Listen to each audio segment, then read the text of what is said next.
Welcome forward with Jesus' Course in Miracles. This is page 16, chapter 2. Remember that whenever there is fear, it is because you have not made up your mind. Your will is split, and your behavior inevitably becomes erratic. Correcting at the behavioral level can shift the error from the first to the second type of strain described above, but will not obliterate the fear. It is possible to reach a state in which you bring your will under my guidance without much conscious effort, but this implies habit patterns which you have not developed dependably as of yet. God cannot ask more than you will. The strength to do comes from your own undivided will to do.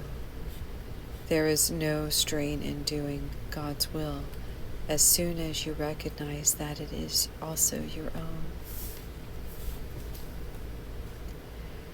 The mind here is quite simple, but particularly apt to be overlooked. I will therefore repeat it, urging you to listen. Only your mind can produce fear. It does so whenever it is conflicted in what it wills, thus producing inevitable strain because willing and doing become discordant. This cannot be corrected by better doing, but it can be corrected by higher willing. The correction for lack of love. The first correction step is know first that this is an expression of fear. Know first. Then say to yourself that you must somehow have willed not to love, or the fear which arises from behavior will conflict could not have arisen.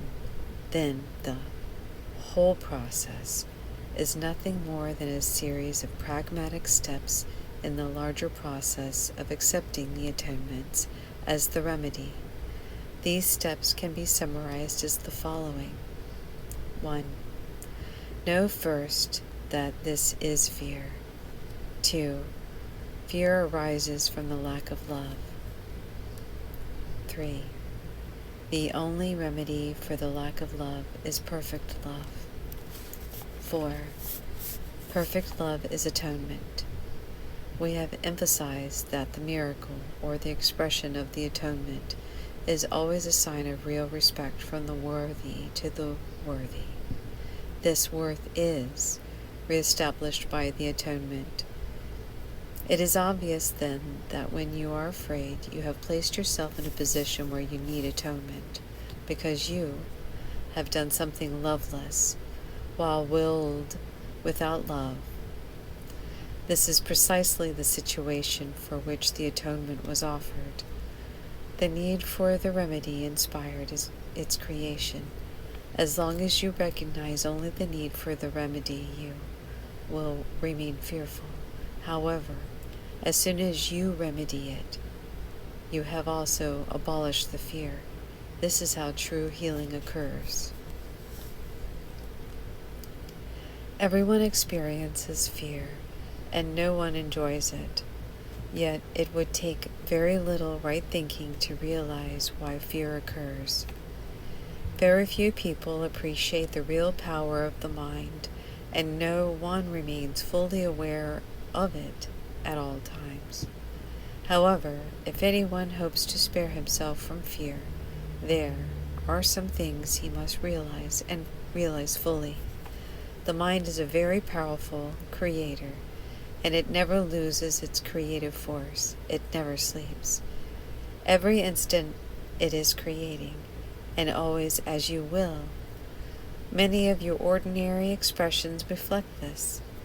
For example, when you say, "Don't give it a thought," you imply that if you do not think about something, it will have no effect on you, and this is true enough.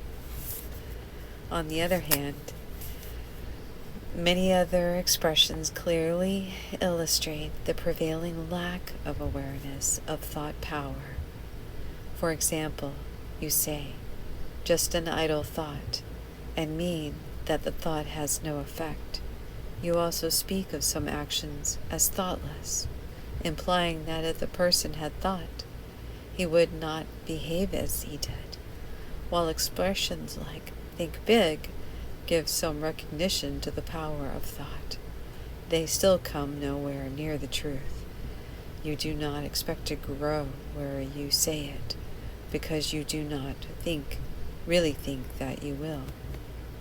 You do not expect to grow when you say it, because you do not really think you will.